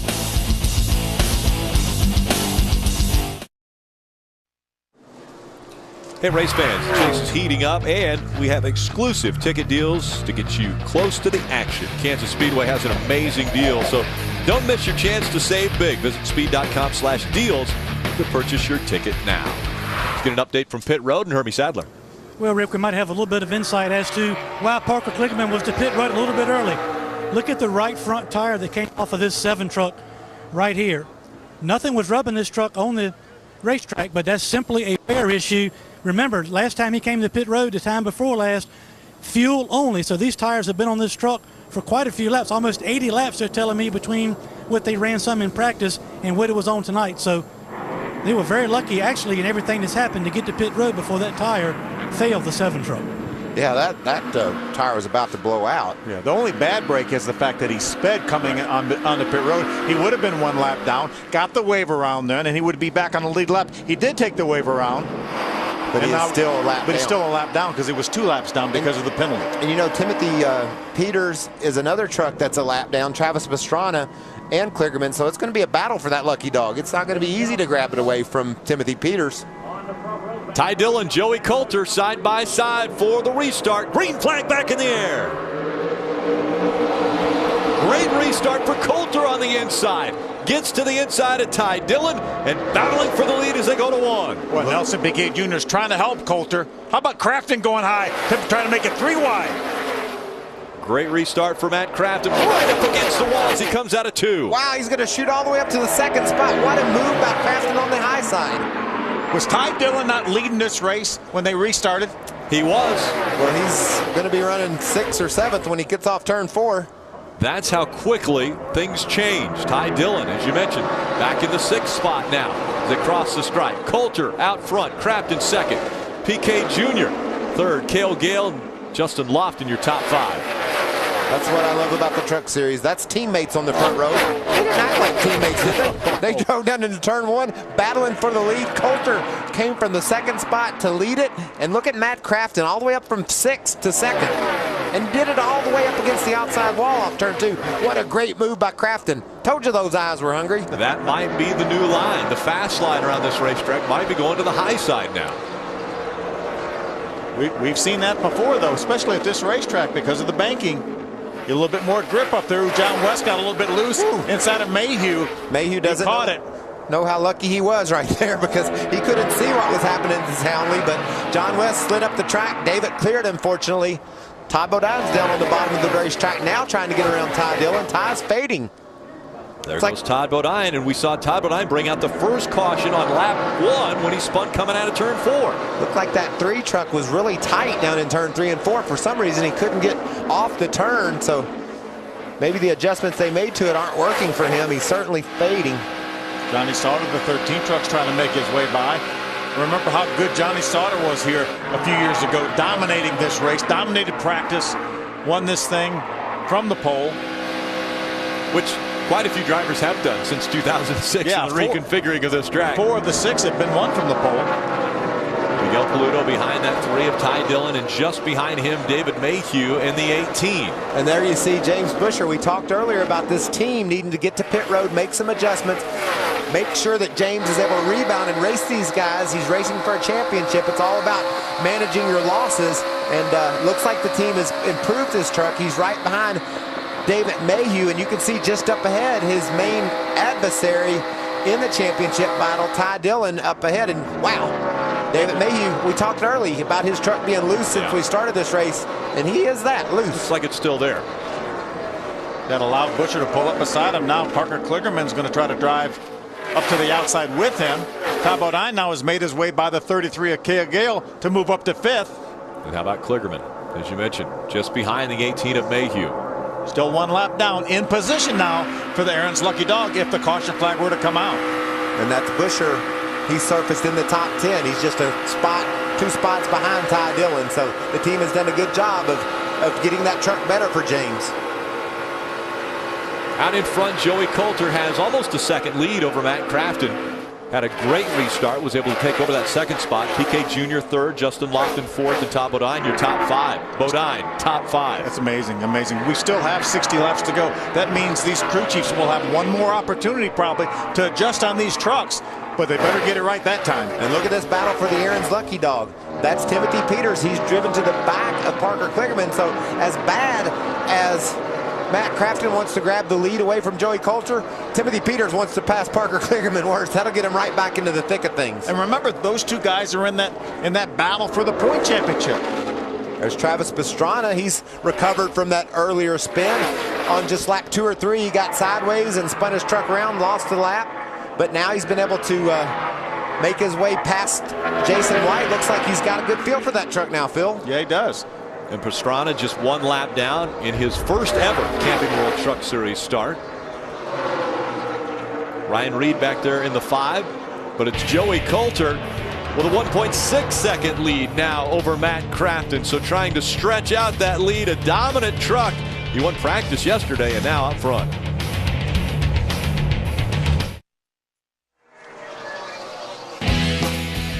Since the drop of the green flag, it has been side-by-side, door-to-door racing, and actually early on, you guys got sideways and into the wall. But it's Joey Coulter starting from the pole, trying to become the 5th different driver in the last 7 races to win from the pole at Vegas. Remember, I said 5 of his last 6 starts on mile and a half, all top 10 finishes. My fantasy pick looking pretty good so far. Joey Coulter out front of Nelson Piquet Jr., Justin Lofton, Matt Crafton, and Todd Bodine your top 5. I got some news for you in your fantasy pick. Nelson Piquet Jr. is on it. He's coming. He's coming your way. Currently 2 seconds back from race leader Joey Coulter. He's moved up to the high side. Extremely fast lap that time. He was 0.3 of a second faster than any other truck in the field. I mean, he put like a half a straightaway on Matt Crafton in just 2 laps. About 17 laps since our last caution and trucks on pit road. Let's get through the field. We'll start with Ray. Well, Rick, let's start with the leader because Joey Coulter not only has number 22 on the side of his truck, it's also the number of this chassis from Richard Childress Racing, and it is the very same truck that they used to win with at Pocono. And Coulter said this thing cuts through the corner the best it has ever been. So pretty happy at the front. How about Piquet? Let's go to Hermie and check him out. Well, Ray, Nelson Piquet is as happy as he's been all night with this number 30 truck. Crew Chief Chris Carrier made 4 tires on the last pit stop. A little bit of wedge adjustment to free that truck up a little bit. Not quite good enough to catch the 22, but better than he's been all night long. Ray? Hermie, I've been watching Justin Lofton. He has just moved up to 3rd position. Most of the guys on my end of pit road have been making adjustments as they put 4 tires on their truck. For Justin Lofton, no adjustments so far tonight. He said his truck has been really good coming off the corner, just a little bit snug on the way in. Todd Bodine, as we documented, spun right at the very beginning of this race, but they're hanging right in there in that number 11. This is chassis number 5. It's a brand new truck for Todd Bodine. I asked him earlier if it was good enough to win. He said, I'm not sure of it, but my crew chief Rick Gay says for sure we are. Hermie? Ray, Matt Crafton's having a pretty solid night right now, and they're riding into 5th position. Been fighting a tight condition on this 88 truck, especially in traffic. They're coming back to pit road for one more stop. They're hoping to free that truck up, get him better through the center is where he really thinks he's losing a lot of speed. So the 88 will be back to pit road shortly. The 13 of Johnny Sauter, his teammate, has the opposite problem. He's been free, especially on entry. He has not been happy with the balance of his truck all night long, fighting track position as well as a free truck. They'll get back to pit road again, talking about a track bar adjustment when the 13 comes back to pit road. Ray? Hermie, when we went back to green, the number 3 truck of Ty Dillon was at the front of the field. Now it's back in 7th. The problem is his truck is just way too tight. They've told him to turn that right rear blower off, and it's starting to make it a little bit better as now you see him going by the number 13. He'll take over the 6th spot. As we drop back behind Johnny Sauter, you'll see the next truck in action is the number 33 Ream Chevrolet of Cale Gale. He's got a big problem tonight. He's really, really good in turns 1 and 2, but very loose in 3 and 4. And that's awfully hard to make an adjustment when you're only trying to fix half of the racetrack. Hermie? Well, Ray, very surprising that the 31 of James Busher is struggling this bad on a 1.5-mile racetrack. We are accustomed to him running up front and contending for wins, but he is wicked loose is what he's telling his crew chief, Mike Shelton. Obviously, not what they need right now, but they do have another pit stop to try to tighten this truck up to get James what he needs to try to be more competitive, get back up for at least a top 5 finish, save some points. Now, his teammate, Miguel Paludo, pretty solid night for this bunch. I just talked to crew chief Jeff Hensley. Their truck changes from loose to tight depending on where they are on the racetrack. They got 2 tires earlier, got track position, they were a little bit free. They got 4 tires last time, got back in traffic, now the truck is too tight. They're talking about maybe 2 tires on their last stop for the 32. Rick? Thanks, Herbie. Nice job. Caution coming out just as you guys wrapped up that run through, and it's Brendan Newberry in the 14 that slams into the wall. Newberry was on the lead lap, running inside the top 15, having a really solid run, but man. Another truck having problems off of turn number 3, turn 3 and 4 down this end of the racetrack. That thing squished pretty significantly there on the There's our lucky dog right there. And how about this? 17 running pretty strong is going to get a lap back and be back on the lead lap. And look at that truck right behind him. Oh, those two were really battling for that Aaron's lucky dog. Saw Parker Kligerman all the way sideways off turn 4 trying to pass. Take a look top of our screen there. Side-by-side action. Brendan Newberry was on the inside of a truck. Lost a little bit of air. That was Grant Enfinger. He was on the inside. Lost a little bit of air off the rear spoiler, and around he went. That was another situation from that lesson from Dick Beatty would have helped that young man if he had had that baby cranked to the left right there. Maybe he could have kept it out of the outside wall, but he was in a bind. We saw that's exactly how Kligerman got sideways underneath Peters. Once those things get out that far, it's just almost impossible to hang on to. A lot of damage to the Newberry truck. And a pretty good run for Brendan Newberry. He was in the top 15, running 14th at the time on the lead lap. Helping him rotate the center. You can hear kind of a push loop off. Kligerman talk. Check out the battle I talked about for the Aaron's Lucky Dog. Look at this 7 truck. Almost crashes. Right in front of Miguel Paludo. Miguel Paludo's in the top 10. Both those trucks have been able to get by Paludo. Again, both of them a lap down. Not for long, though, for Timothy Peters. Timothy Peters will get back on the lead lap. And we talked about how loose his truck has been. Obviously, the team's done a nice job of tightening them up. The leaders coming to pit, some of the leaders to pit road. Hermie, what's happening with that 30 team? He's going to get 2 tires, Rick, try to get track position. No adjustments, and only 1 can of fuel to make it to the end for the 30. Ray? I'm not sure what Justin Lofton's doing yet, but I know the 11 is going with 2 tires only. Todd Bodine also going to try that track position game. Now, we'll watch that number 6 as he comes in the middle of your screen. It looks like, yes, it's a 2-tire. They'll clean the grill off on that full plate race truck.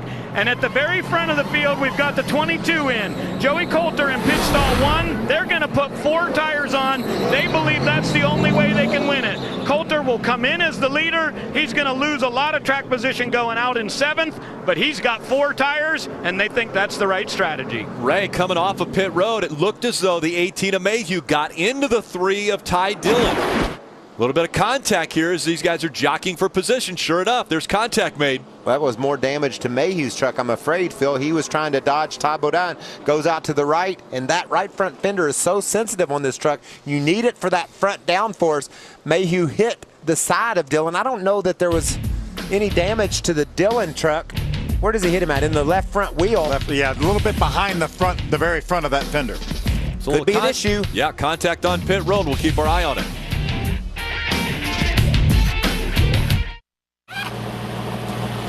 Take a look, the 3, we talked about it. Contact made by the 18 of David Mayhew. It actually cut down that left front tire. He had a flat left tire. They had to come onto pit road.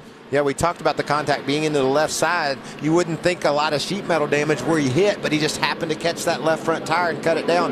Dillon had to come to pit road. 17 trucks on the lead lap. He's going to be at the end of it. You can see Mayhew just was going around Todd Bodine. Todd pulls out. David had to make a move, and Ty was there. David had already committed. He was already at speed, on pit road speed, when Todd pulled out of his pit. That's life on pit road right there. Things that's are tight. That's hard to blame anyone there because no one knew that the 11 was going to come out, push the 18 out into the 3. Right. Well, guys, just listening into the call here, they weren't quite sure if they were even going to pit, but they finally realized that left front was definitely down. Ty came on the radio saying how many trucks are on the lead lap. They figured out that's still about 17. So he's really, really disappointed, obviously, but they knew they had to pit, so they put left sides on there. This is at lap 105. Does he have enough time to get by those 17 that are on the lead lap? I just would be concerned about my toe also. You hit that left front tire, maybe it knocked that toe off. We'll see if that truck's damaged or if he can rally. 40 laps to go on the inside. Bodine, Mayhew. Mayhew on the outside. Green flag back in the air. Look at BK jump to the inside to make it through wide. Go for the lead. But look at the big push that Miguel Paludo gives David Mayhew.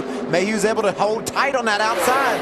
Here comes PK Jr. on the inside. The 30 on the inside, trying to take the lead away from David Mayhew on the outside. Here comes Joey Coulter with those 4 tires. Going to try to drive up to 30, side by side with Bodine. Todd Bodine right on the outside of that 22 of Coulter. Coulter has to check up a little bit, not as much racetrack, and that allows the 11 to shoot by. Yeah, that gave took a lot of momentum away from Coulter the way Todd hugged on that right side. Joey did a good job of not spinning out, but you can see lost all of his momentum. Coulter falling back, now trying to hold on to a 6th position. I know Harold Holly said, hey, we have over 40 laps to go. When they made that pit stop, that's why they went with 4 tires. They had the fastest truck when that caution came out, but we saw Parker Kligerman do awfully good on no tires earlier on. So Nelson Piquet Jr. has the lead. David Mayhew drops back to 2nd. Todd Bodine, Miguel Paludo, Matt Craft in your top 5. And you can see Coulter still trying to rebound from Todd Bodine, side drafting him so tight down in the corner. You can see Bodine maybe getting a little bit of a run up underneath Mayhew off too. David's able to hold on. Looks like the right front of that truck's bent on Mayhew from the contact on pit road. We saw it dragging in the corner, but as those tire pressures comes up, you can see just a little bit of sparks there. As the pressures come up, that should go away. Maybe not hinder him too bad. That's the best this truck has been all night long. He's up in the 2nd spot. He's able to maintain right now. How about the run for Paludo, the 32 truck, back and forth? Nice job so far for him. Heck, all those guys in the top 5. Paludo, we've watched Crafton all night long be solid. David Mayhew sideways a lot of the race. Heck, Todd Bodine backwards early in the going. All of them trying to chase down PK. 17 trucks on the lead lap. All 17 came onto pit road at either 103 or just a little bit later, 105, the latest for Ty Dillon, meaning they can all make it if we stay green. No fuel issues for the top 17, all on the lead lap. Great side-by-side battle for 4th. Looks like Crafton's going to get by Paludo. Todd Bodine, in the meanwhile, has gotten by the 18 of Mayhew and chasing down the 30 of PK. And here comes the 88 right on the back bumper of that 18 of Mayhew. Maybe that right side damage to that 18 causing a little more trouble for David Mayhew. Well, he hasn't been very good all night long, but being able to hang on to a top 5 spot right now would be great. The truck behind him, Miguel Paludo, isn't as solid as the Matt Crafton truck, so maybe he can settle in there and rebound. Here, speaking of rebounding, this is Ty Dillon trying to make his way back up through the field, racing alongside Ryan Reed. Ryan's doing a great job in this Truck Series debut. 1 lap down right now in the top 20 and 20th. I like what he's doing. He's been able to keep his nose clean, running competitively. Right now running with the 99 of Ryan Silas, who is still on the lead lap. He's currently running in the 17th spot. Oh, it's going to be pretty tough. Close. Well, we talked about maybe that David Mayhew could hold his own against Paludo, but he isn't able to do so. Paludo looking to the inside, trying to take that spot away. It's a battle for the 4th spot. Matt Crafton's been able to get by David Mayhew to take over the 3rd spot. Look at that draft you talked about earlier, Phil. Just a little bit of a push from Joey Coulter, and David Mayhew was able to squirt ahead down the back straightaway.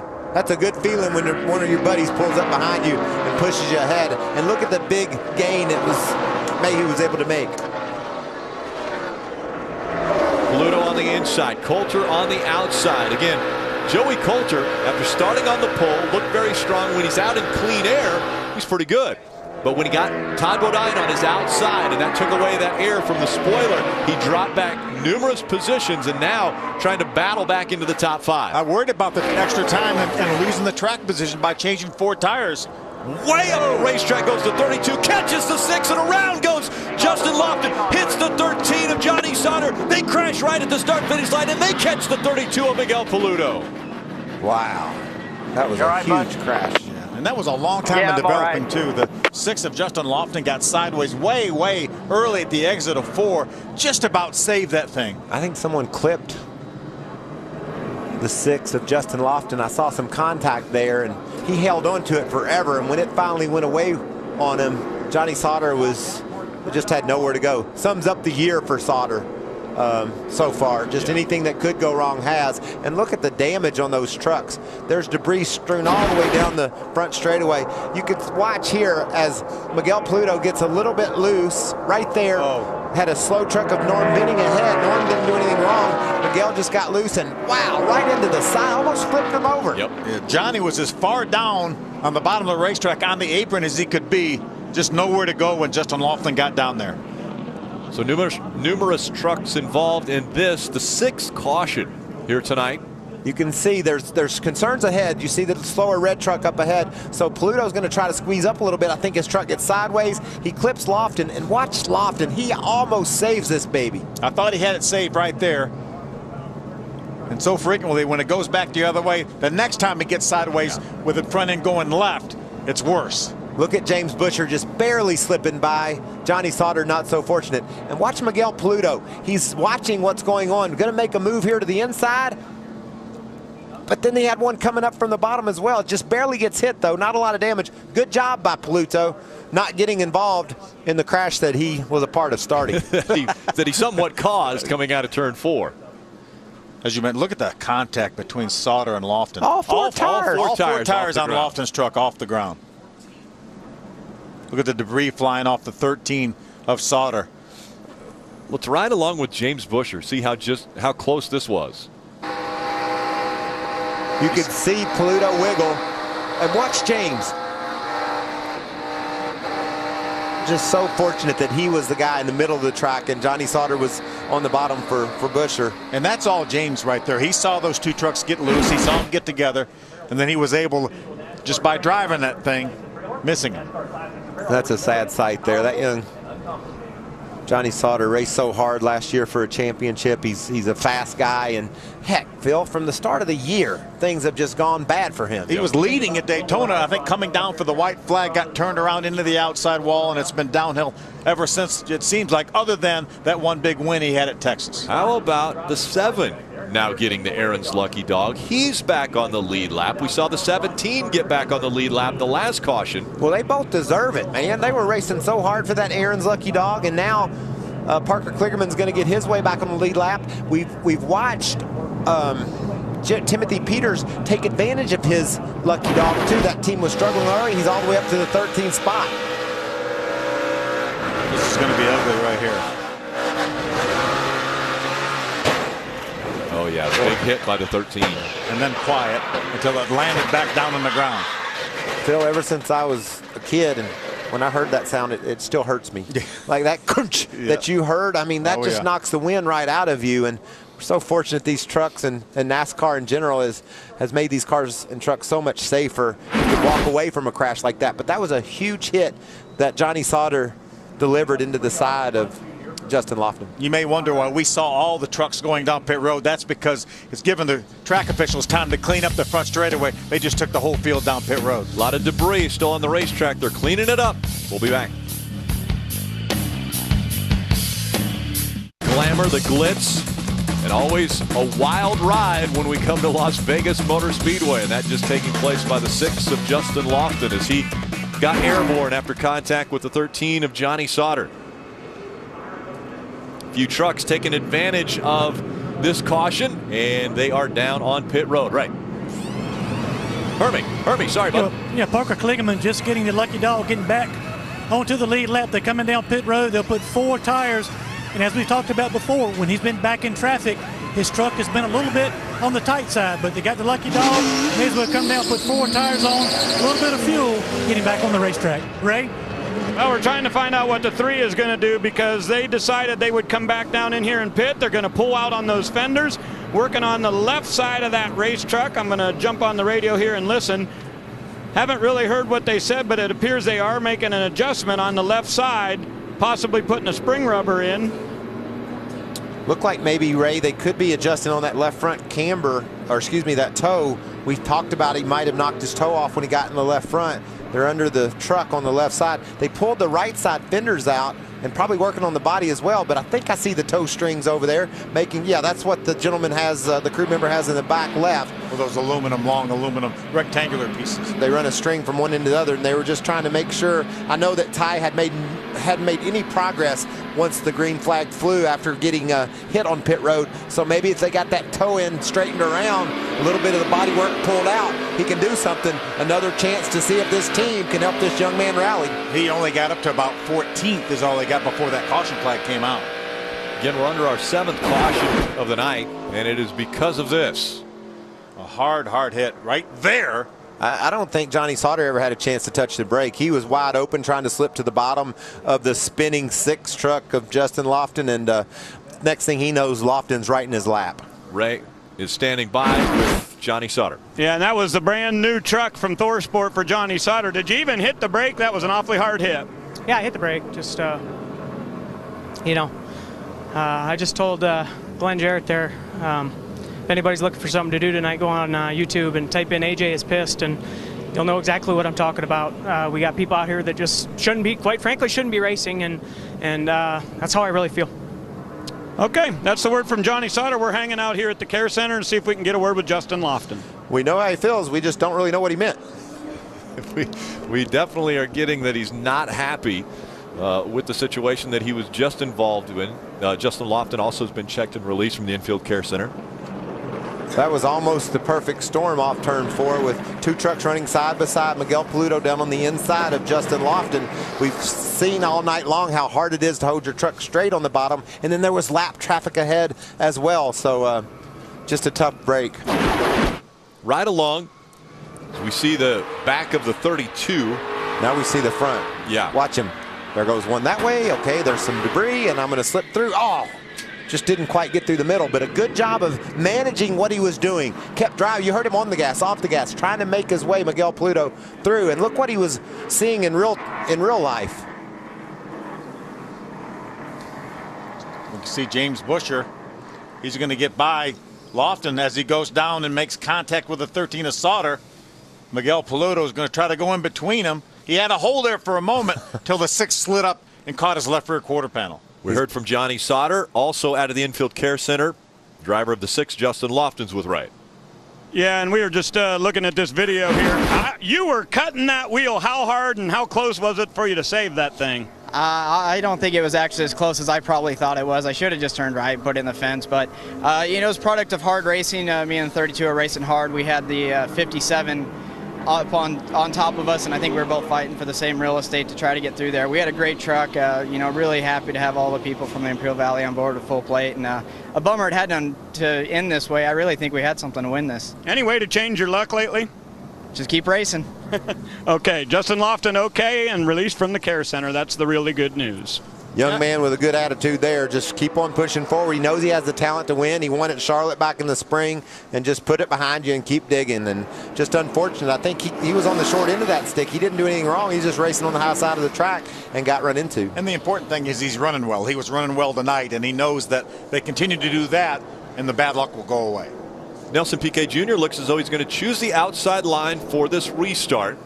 It'll be Todd Bodine on the inside. How have all of the accidents played out in the points battle taking place? Ty Dillon now is 3 points behind James Busher in the run for the championship. It's amazing how that's changed. I've been watching that as the race has gone on. Joey Coulter a few moments ago, when he was leading and we had Parker Kligerman and Timothy Peters both a lap down, he had moved up to 3rd, but now as he runs on the racetrack, he's back in 5th. But all 5 of those trucks, along with Matt Crafton in 6th, are only separated by 43 points. So I like our championship battle. A lot going on. And just think of all the action we've seen tonight. Ty Dillon crashed on pit road. Near misses for some of our point leaders on the racetrack. And boys, we still got 26 laps to go. 25 when they come to the stripe.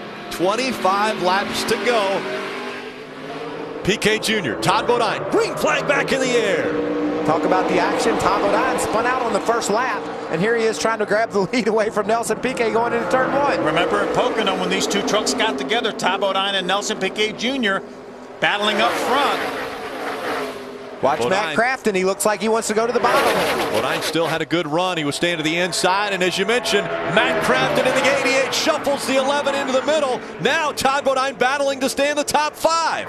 Got Coulter on the inside, Mayhew on the outside. And Mayhew's still dragging that front a little bit, but he's hauling, driving around the outside of Todd Bodine. Nelson Piquet Jr.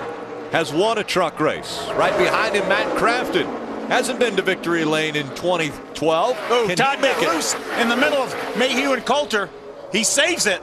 Mayhew on the high side.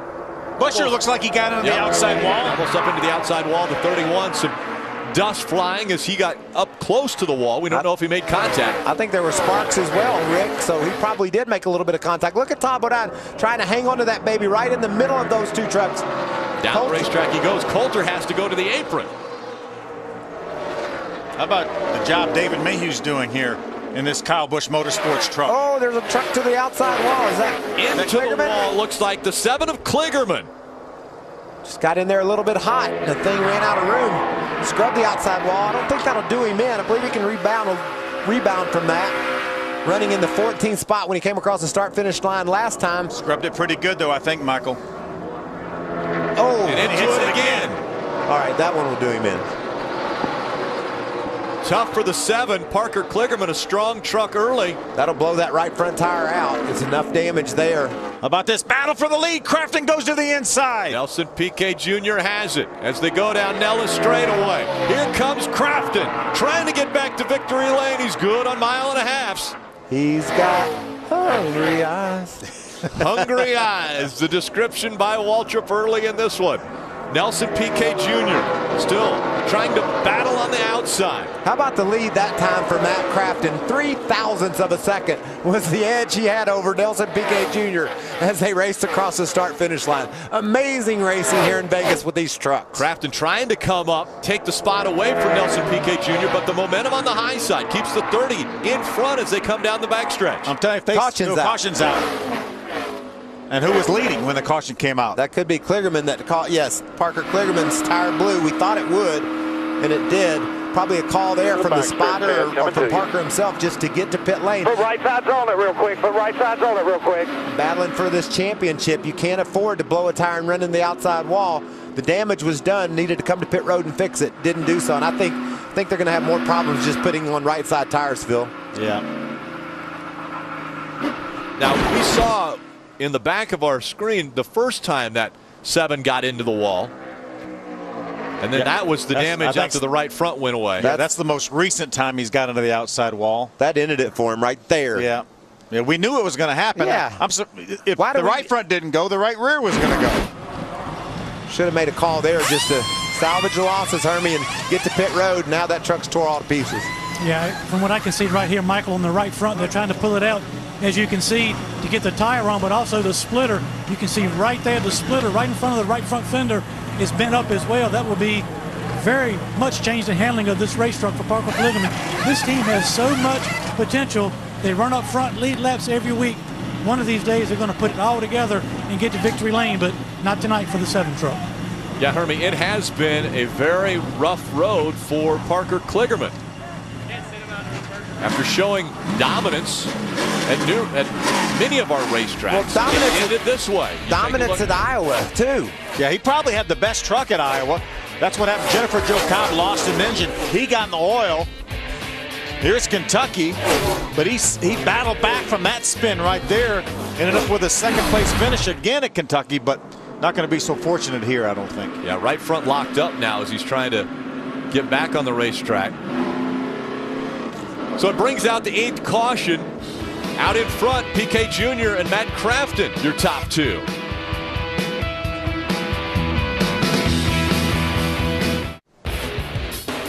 Welcome back. They go to work on the 7 behind the wall. They're in the garage area. Parker Kligerman with right side damage. The right front tire wasn't even turning, so they go to work to see if they can get that back out on the track to try to salvage a position or two. What about a cat that spun early in this race, Travis Pastrana? Now he's going to get back on the lead lap. He's just gotten better and better all night long, Phil, and now he's going to get the Aaron's Lucky Dog, have a chance to race for a top 10 finish. Yeah, absolutely. Going to be just outside the top 15 when we restart this race. And Ray, what's going on with another one of our championship contenders, the 3 of Ty Dillon? Well, Rick, I was at the care center when they pitted that last time, so I ran down and talked to his crew chief. And Marcus told me that the truck was towed out about an inch when he had contact with Todd Bodine. So they came in, they had to string that thing and set the tow on the left front. So he said now it's back to good. The only bad part is they had to give up a lot of track position. So we'll restart in 11th for Ty Dillon when we get ready to go back to green. This is another great example of a team that's raced for championships before, trying to patch things together. How's the old fantasy standings going, Rick? Well, I thought you guys were going to bring this up.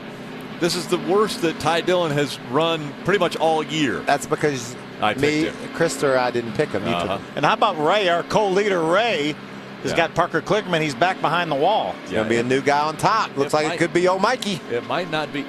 Do what? I was tied for the lead. Well, you're going to fall back. Yeah. I bet. I think things are going to change in the fantasy standings. We still have 17 races to go, or excuse me, 17 laps to go to find out. Not 17 races. It seems like we've run a bunch of races already. Yeah, but we have. This race has had so many different complexions. But Phil, watch this restart. They'll be 3 wide. It'll look like they're racing at Talladega when they come off turn 2. And these guys are on the edge of control. I'll be shocked if that 22 truck of Joey Coulter isn't racing for the lead when they get down to turn number 3. Maybe even turn number 1. Maybe even turn number 1. We're about to find out. Nelson Piquet Jr. scored as your race leader. He gets to choose either inside or outside. He chooses the outside. Crafton on the inside. Then it's Coulter and Bodine, 3rd and 4th. Mayhew gone in your top 6. The only way that Piquet holds the lead is if he jumps this baby a little bit early, I think. He's got to go now. Go. Green flag back in the air in Las Vegas. 16 laps to go. Watch Coulter pull out. All the way to the apron for Joey Coulter, trying to take the spot away from Crafton. Just as you mentioned, racing into turn number 1. Coulter takes 2nd away. How about Brendan Gaughan now jumps to the outside of Todd Bodine? I believe he's on the high side. Look at him. There you go, 4 wide. We're not at Talladega, boys. Somebody lift. They're going to have to give, but right now, Brendan Gaughan's able to take 4th away. He moves up. Crafton running in the 3rd spot. Battle for the lead. Coulter on the inside. Nelson Piquet on the outside. They're 5/1000th of a second separating the 2. Yeah, Coulter actually led that lap now. Oh, look at Crafton now. Jumps to the inside. 3 wide as they come out of turn number 2 for the lead. Nelson Piquet Jr. into the wall as they came out of 2. But I don't think he lifted it. Yeah, lifted a bit, but Crafton emerges with the lead. Now Brendan's going to go after Piquet. Piquet running the middle of the racetrack, trying to hold on to that 3rd spot. After getting up into the wall, coming out of turn number 2. Crafton, your race leader. Coulter running 2nd. Nelson Piquet Jr. 3rd. And Brendan Gaughan, Las Vegas native, in 4th. How fitting would it be for Brendan to go to victory lane here in Las Vegas? He's already did it one time several years ago. And look at him. He's all over Piquet. It's going to give Piquet a little bit of a push to go down on the inside of Coulter. Now Piquet trying to take 2nd away from Joey Coulter. They work the bottom of the racetrack. He gets the spot from Coulter. Crafton loving this back and forth battle behind him, able to stretch his lead out. Now he has a 4/10 of a second lead over Piquet Jr. Coulter's not going to give that spot up. He's going to fight back on the outside. Todd Bodine's looking to join that battle for 3rd. And here comes James Busher, too. We talked about his team getting him the adjustments he needs to go race with late in the going. They've given him those adjustments, and now he's going to battle for a top 5. We saw him about get lapped earlier. Todd Bodine working to the outside of that 2 of Brendan Gaughan. Those 2 racing for position. Now Gaughan jumps in behind the 11. Gaughan losing a little momentum that he had. Now the 31 of Busher all over the back bumper of Gaughan, trying to take the 5th spot away. I was talking to Brendan in the garage area this morning. They actually have a little bit different setup in that truck. They're doing a little bit of R&D for the rest of this season. Looks like it's not too bad right now. I like this R&D thing they've got going on. It's working as he tries to get to the inside of that 11 of Todd Bodine, but Bodine fighting back on the outside. Momentum as they come out of 4. Bodine back in front of the 2. Watch this draft, though. The 2 hangs onto the left side of Todd Bodine, pulls back even, and even shoots ahead as they go down into turn 1. Watch Buescher now. If Brendan moves up the racetrack, it's going to open the bottom for Buescher. That's exactly what happened. Gone moved up the racetrack. Those 2 stay side by side. That's allowing the 31 of Buescher to close the gap now as he goes to the bottom of the track.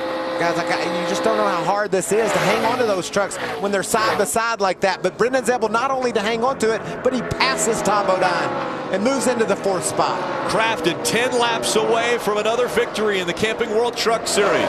He has a 3/10 of a second over Nelson Piquet Jr. Then it's Joey Coulter, Brendan Gaughan, Todd Bodine, your top 5. Last time by, Piquet Jr. was faster than Matt Crafton. And you know, Phil, he scrubbed the outside wall, but just barely. I don't think enough to do any damage. He's really strong right now. Was just about a 0.5 of a second faster than our leader last time by, and it's closing in. Joey Coulter right now lines up in the 3rd spot. Remember, he was our leader. Last time they came to pit road, put 4 tires on, restarted back outside the top 5. He's fought his way back to 3rd.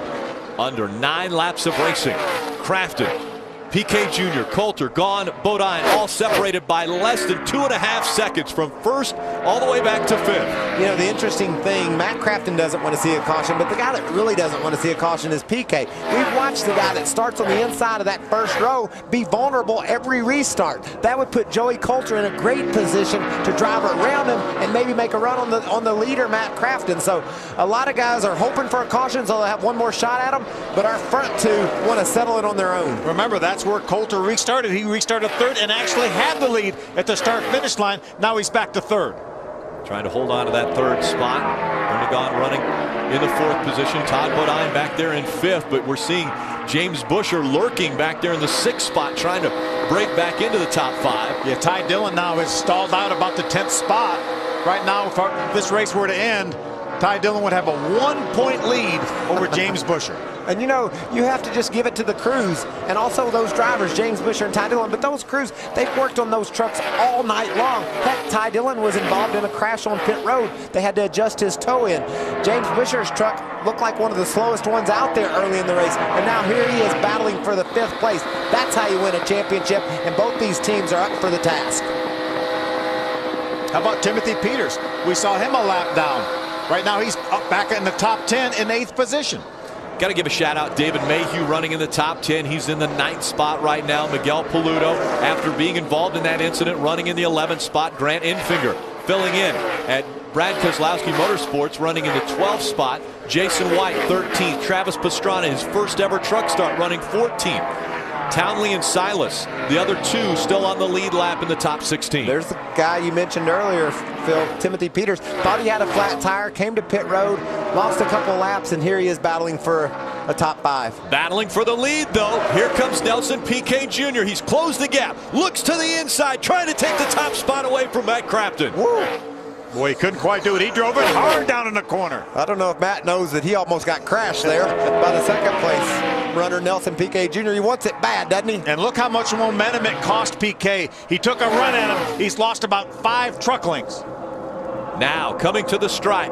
4 laps of racing to go, all the way down to the apron. Crafton trying to make this track as short as possible. I think right now Piquet is going to take another run at him as soon as he can get back to him. Ooh, I like what Matt did there. We saw Matt Crafton really drive defensively and win last year at Iowa when he took Ty Dillon's line away. That's exactly what that man did right there. He went down in turn 1, felt like Piquet was going to go high. He went high and took that line away. Piquet goes down to the bottom of the racetrack now, hugging that white line as they come out of 3 and 4. This time by 3 laps of racing to go, under 5 miles left in Vegas. Right now, Matt Crafton's watching his mirror. He wants to see where Piquet's hands are going to go. Wherever Piquet's going to go, now he'll give him the very bottom, but then he's going to pull back down and try to thwart his advance. And you know, if Matt Crafton wins this race, he did it with a slower truck. Right now, Piquet's got a faster truck. Matt's driving defensively, and so far, he's done it flawlessly.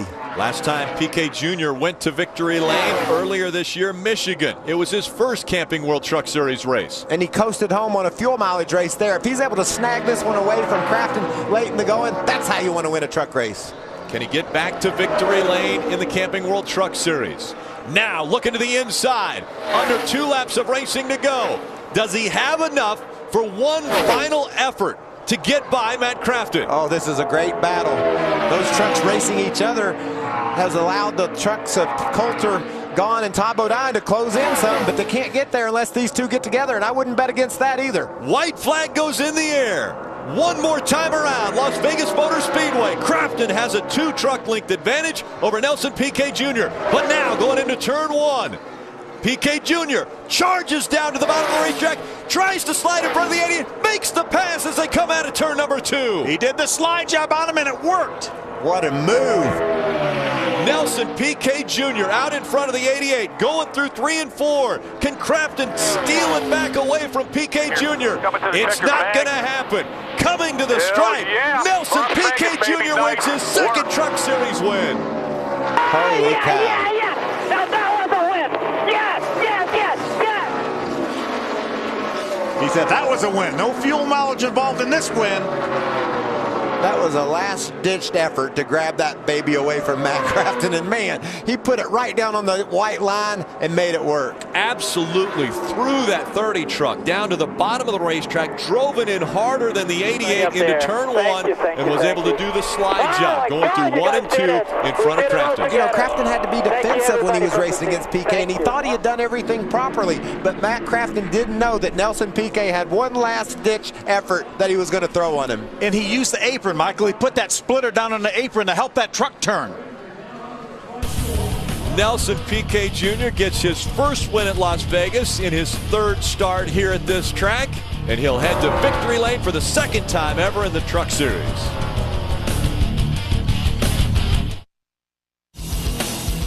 He's figuring out how to celebrate after winning in the Camping World Truck Series. Nelson Piquet Jr. burning down those rear tires. Take a look at our Duplicolor Time to Shine shining moment. This was early in the race when Todd Bodine spun. You see Todd in the 11 truck spinning. Watch right here. That's on the inside. That's Nelson Piquet Jr. together with Cale Gale, and he managed to avoid it. But this is my favorite part, Phil. He drives down to the bottom of the racetrack, makes a move on the inside. That's cool. We saw that happen all night long. But watch him come off turn 4. Does he want to win this race or what? Into the outside wall, making a move. And never backed off. Last lap pass. The 30 of Nelson Piquet Jr. dives to the inside of the 88. Steals the win away from Matt Crafton. What a dominant performance by the 30 of Nelson Piquet Jr. And I'm sure disappointment for Matt Crafton. Let's hear from him. He's with Ray. Well, this will be a 2nd place in 3 of your last 4 races at Las Vegas. How tough was that one? That sucks. Just plain and simple sucks. We had a great truck. I mean, these guys, like, we were really good on the 2nd run. 3rd run, we got really loose, and the thing was really good right there at the end. And they said 30 was running the top, so I moved to the top and was trying to keep up the momentum that he was, and he got a real good run there off of 4. And like I said, but I can't thank these guys enough. That is a tough, my God, that's a tough one to lose on the last lap. But I can't thank these guys for working so hard. This Menards Toyota Tundra, rip it. I mean, it was, God, that's a very, very hard one to swallow. I can't thank these guys enough. And Duke and Rhonda Thorson, damn. Crafton finishes 2nd for the 29th time. We've had a last lap pass. The winner is Nelson Piquet, and Hermie is in victory lane. Well, there he is. Nelson Piquet Jr.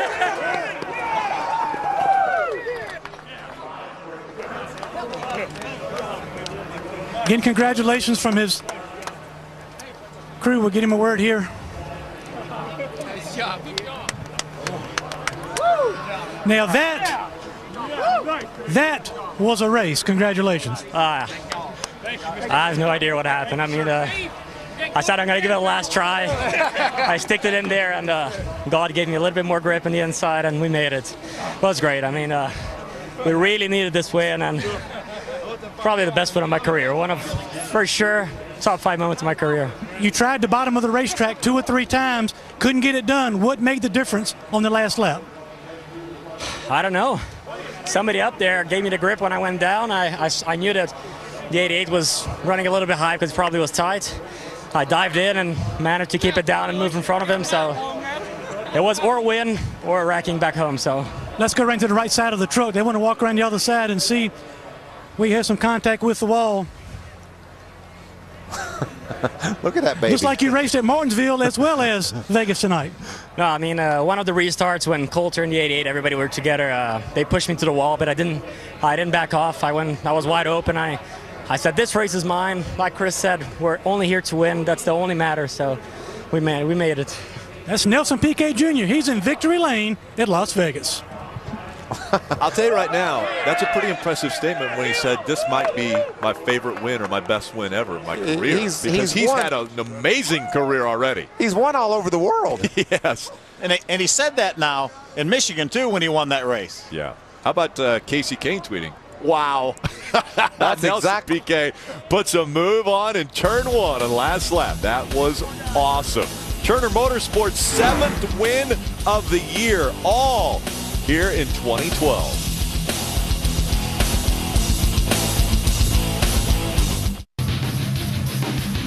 A few other people on the social media.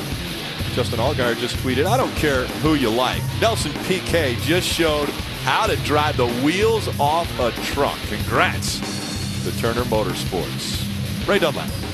Well, they're pushing the 22 truck out of the way, and I jump in here with Joey Coulter. This team has been on a roll. 6 of the last 7 races, a 7th or better finish. But I have to ask you, at 103 you guys came into pit. You were the leader, decided to go with 4 tires and went out 7th.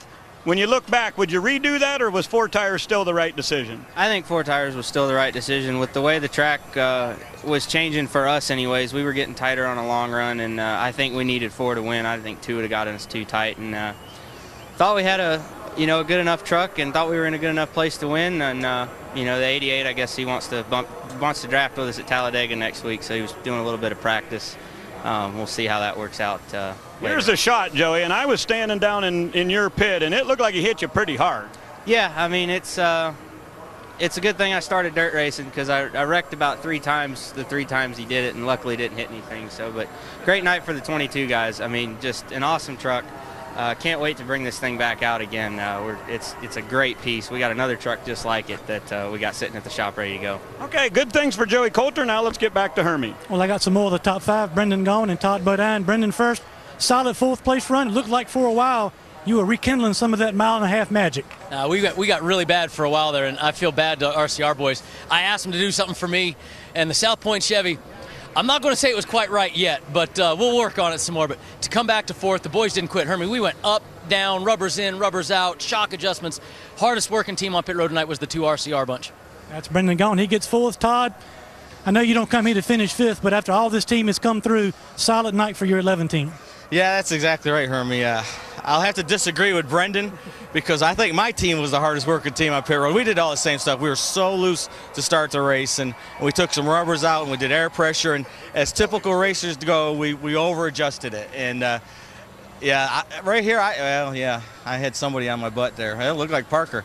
But that's the way it goes. It just got really loose. I never even caught. But to come back after that, finish 5th, have a shot to the win, we can't complain. The Toyota Care Tundra was fast and just too tight at the end. And get to go to another one of your favorite places next week in Talladega. Yeah, I can't wait. We had a great Tundra at Daytona, taking the same one there. A couple little tweaks on it, and I think we got another shot at it.